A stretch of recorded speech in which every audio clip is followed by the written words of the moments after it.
She's a very lovely, nice girl.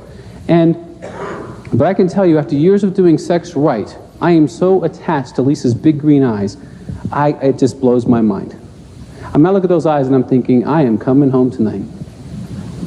Because I am attached to her eyes, because when we have sex, we maintain eye contact. I am attached to her soul. Taking a polygraph to prove that. Do you remember when you said I do? What does your I do mean that you would do? I praise my wife all the time because that is the voice of God towards her. Taking a polygraph to prove that. I mess up my wife all the time because I want more sex the rest of my life.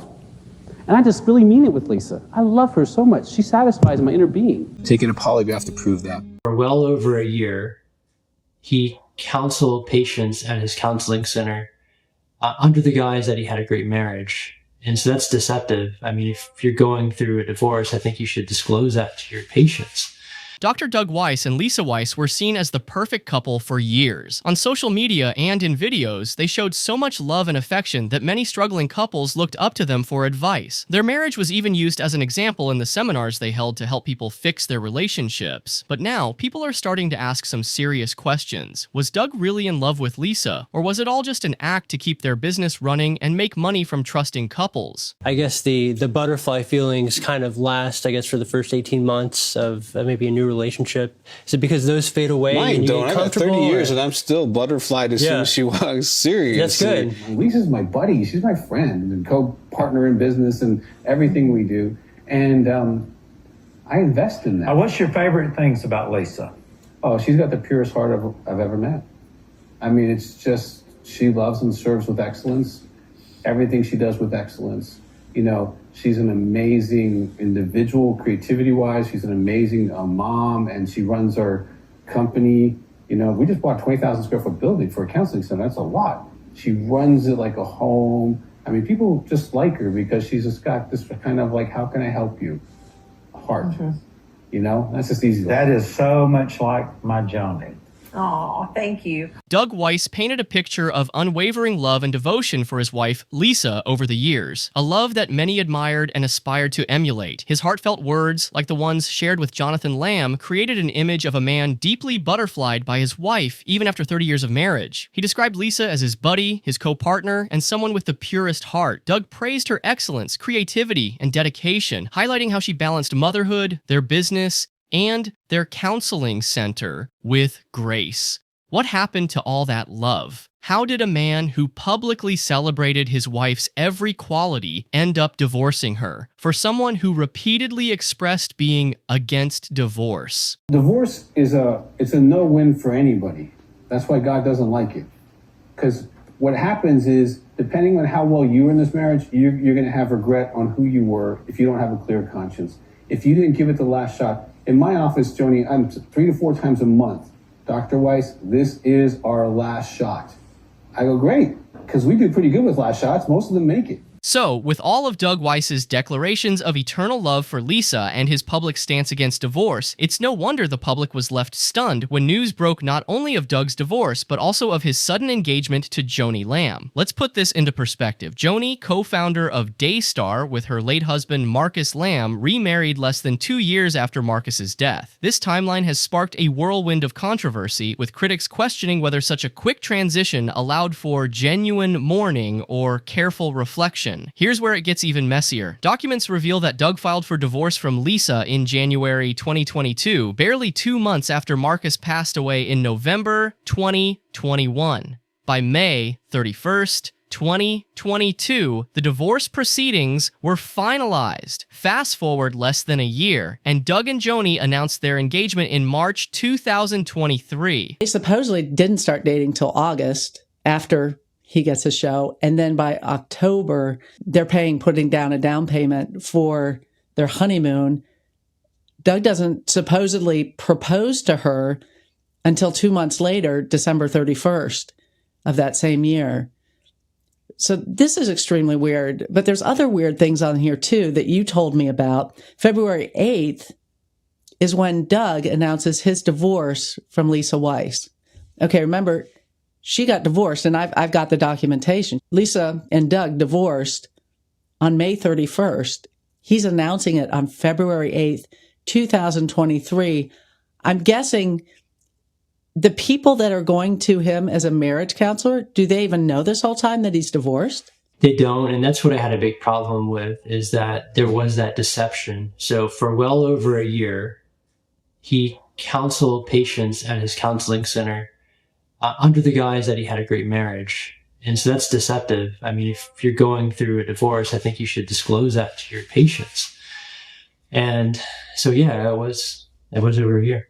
And then, as I understand it, just a few days later, on February 10th, 2023, Joni announces her engagement. So he's announcing on February 8th that he just got divorced. She's announcing 2 days later that she's engaged. And that's what's so crazy is I think that's the only reason he did it then is because he realized Joni's about to announce her engagement, but he hasn't even disclosed to any of his employees that he's even divorced. So for many, this timeline feels rushed, to say the least. So what exactly caused Doug Weiss to divorce the woman he once called his buddy and praised endlessly? Well, the leaked audio sheds some light on what Doug claims led to the end of his over 30-year marriage. He's a professional. He knew what he was doing and seducing a grieving widow and all this stuff.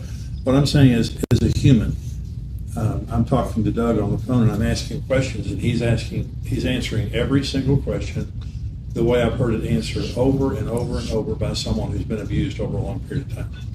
And so, number one. Number two is I talked to people and I asked questions, because I'm not going to tell you who I talked to, but I asked questions and I got the answers about what was happening in their relationship. And I met Lisa a couple of times. And so I was satisfied because of the conversations that I had with her and him and others, that in having a conversation with Lisa, because we talked about this when we met the other day, I think Rachel was asking, I know what Lisa would have said, and what it would have done is exactly what Doug said. It would have slowed it down 6 months. Lisa would have said, I've tried to work on the relationship, I want the relationship, blah, blah, blah. So I'm saying, so I have to work with the people sitting in front of me and the information I have and the experience I have. Yeah, but again, it all comes down to trust. And, Rachel said this the other day. She said, talking about you, Susie, she said, well, Susie wants to say something and she has a lot more trust in you than anybody else at this table, which was obviously disrespectful. And I don't care. The great thing about being my age is I just don't care. I've got a good quality of life. You can trust my experience and my judgment, or you can't. I'm not going to sell myself. I'm not going to defend myself. The only thing I'm going to say is this is not the first time or the 30th time I've done this. Of course, Jimmy. And I know that talking to Lisa could have slowed it down 6 months, but would that have been a bad thing when we're all questioning every single? No, I know, but that's their concern. They're desperate. Every son and daughter. The conversation we just had was about adult children in a remarriage when there's been a death, and I'm saying I give you grace for your emotions and what you're feeling, but I'm not going through what you're going through, and I've got the experience. I'm saying, Jimmy, you can trust and you can submit, or you can keep going through this wrangling, and that's all it is. We need to process this out. I'm not going to talk to Lisa. I didn't talk to Lisa, and I'm not going to defend myself on that. Okay, but what I'm saying is, would it be the worst thing if it slowed down 6 months if every single offspring of these two individuals is questioning the validity of this marriage? Your view is different. No, it's not going to change the Bible verses you quote. No, it's not going to change anything. No, but again, what if there is a spark of hope that Lisa could get back with you? Wouldn't that be the best solution in the end? Okay. No, I'm serious. Wouldn't that be the best solution before God if you guys could get back? But what you didn't trust is I gave 1,000% to make that possible. 1,000%. My heart cried out for her to do that. Okay, I gave it 1,000%, and you're saying, oh, well, just keep doing it. Okay, I gave it that. Okay, I gave it 1,000%. And yes, that's intensity because I've been through 30 years of being neglected. And I tried and tried and cried and prayed. Okay? This isn't, you can act scared. You're not scared of me. I'm a little off-put by your reaction. He acts like that when I yell. The reaction, it's not acting. You're saying something again. It's his personality. Okay? That I have been through an incredible amount of pain. And you're saying, Doug, damn it, just suck it up and try it I'm not again. saying that. I'm just trying to understand. I'm Just got through saying. That's what she just got through saying. Why didn't you go to Lisa and take and give it another No, try? I'm just saying, wouldn't that be the most honoring thing before the Lord? It's not honoring to be abused. It's not honoring to be abused. It's not honoring to be neglected. It's not honoring to be untouched and unloved. It's not honoring to do that. Okay? I have a clear conscience before my God, who has never left me 1 second in this process and provides miracles for me to get out of that. Okay? It's not honorable to do that. You're saying just get beat up at home and suck it up because you wear the name Christian. No, but and do it in the name of Jesus. But can God change her heart? Can she change? Jonathan, I pray to God you never go through the kind of pain he's been through. I understand, but you don't can people change? You don't understand. You don't understand. But can You people? don't have the life experience to I understand, but You've got I'm saying we people in serve a front big of- God. He you've can got change. people in front He of can you that restore understand. marriages. That's what we believe for as Daystar. Like that is the best outcome I here. love that, honey, but it's not our place. I know, but she can change. But Like, babe, if God talks to everyone individually, God has talked to him. Change, okay? There's not a capacity for that. Okay? She chooses not to. I think Doug Weiss has made some bold claims about his reasons for divorcing Lisa, alleging that he was abused, neglected, and even untouched in their marriage. But when you take a closer look, things don't quite add up. If Lisa was such a source of pain and mistreatment, why would Doug choose to continue working alongside her at their counseling center after the divorce? It's baffling to think that someone who couldn't make their own marriage work with their partner still feels comfortable collaborating on helping other couples fix theirs. How does that work exactly? He couldn't stay in the same house as Lisa because of the issues between them. Yet somehow, they've managed to coexist in a professional setting. Does that mean the abuse he described wasn't as unbearable as he made it sound? If they couldn't work through their own problems, what kind of example are they setting for the couples they counsel? Adding another layer to the story, Joni Lamb claimed that Lisa didn't love Doug. He's never been loved by a woman like I've loved him because he lived in a loveless marriage for so long. And he covered for his wife for years, because he always believed that somehow God would work a miracle.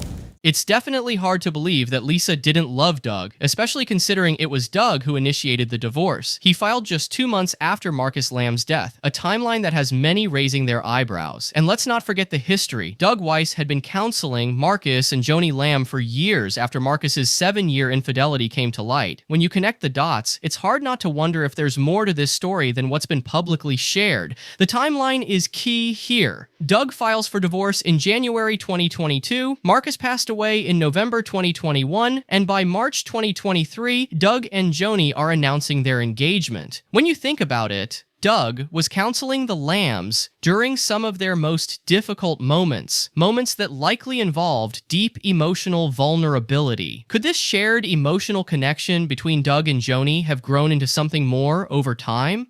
And if so, was that part of the reason Doug walked away from Lisa? Doug's decision to end his 30-year marriage so abruptly, especially after portraying Lisa as a loving and supportive partner, doesn't align with the narrative that Lisa didn't love him. In fact, if she was the neglectful and abusive spouse Doug claims, why didn't he end things long before? Opinions, should you get married? Is it biblical? Is it unbiblical? Everybody took the clip about Robert Morris, right? Mm-hmm. And they ran with that one. He said technically it wasn't biblical.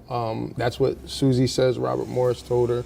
And I just want you to share, your heart, whatever you feel comfortable, to say on the platform about that. Well, that scripture that says there's wisdom in the multitude of counsel. Yes, ma'am. And so I didn't start talking to Doug until he was divorced. And we were just friends for a while, and then it turned into more. But I surrounded myself with people in the ministry that I trust. And of course, me being an interviewer like you, I ask him a million questions. Yes, ma'am. And so I went to people that I trusted and said, hey, I know I'm in a position where people are watching. I want to use wisdom, and I'd like for you to come and help, us walk through this relationship. And so they all said, well, we need to meet him and talk to him and find out what his story. And so they did. And they all came back and said, we understand his situation, and we believe there is a biblical reason. And we're good with you starting the dating process, but just kind of slow it down. Okay. So that was like September, October of 2022. And so that's what I did. I slowed it down. We slowed it down and just began to take our time. And of course, he's living in Colorado Springs. I'm here in Dallas. So people are always going to have opinions about this. And the thing is, just like what you said, I know what his story is. God knows what his story is. And these people that I surrounded myself with know his story. So I'm not going to tell every detail of his private life or what happened, because it's nobody's business. At the end of the day, Marcus, I just have to know that I'm being obedient to what God is telling me. And so I had, a lot of prayer and counsel, and Doug has, of course, now we're married. He's been an amazing man, and it has been a great blessing to me since I've been married to him. Yeah. I mean, you had mentioned about something about an NDA. Mm-hmm. Oh yes. With that his ex-wife had signed an NDA. It's a complete lie. Okay. And Susie has made comments about his ex-wife. She's never had a conversation with his ex-wife, and Doug and his wife, ex-wife, were working with a judge and divided everything. It was amicable. So again, there's a lot of chatter out there, but he has a good relationship with his ex. And I know that sounds crazy, but he does. And we're not going to do anything to hurt her or his kids by telling you every detail of everything that we know. Is that I didn't start talking to him till he was divorced. Okay. I never had a conversation with his ex-wife. I don't know what she said or she didn't say. All I know is that when I started talking to him, he was divorced, and I knew that what happened, he shared with me, private things about his marriage, and I know that we're not going to talk about those things. Right. But she still works for him. So, I mean, again, they have a working relationship. There's not, bitterness or whatever going on there. So, some people trying to reach out and they say they're trying to get a hold of her, and some people say she's not talking, but you're saying there is no NDA, there is none of that stuff. There's no NDA.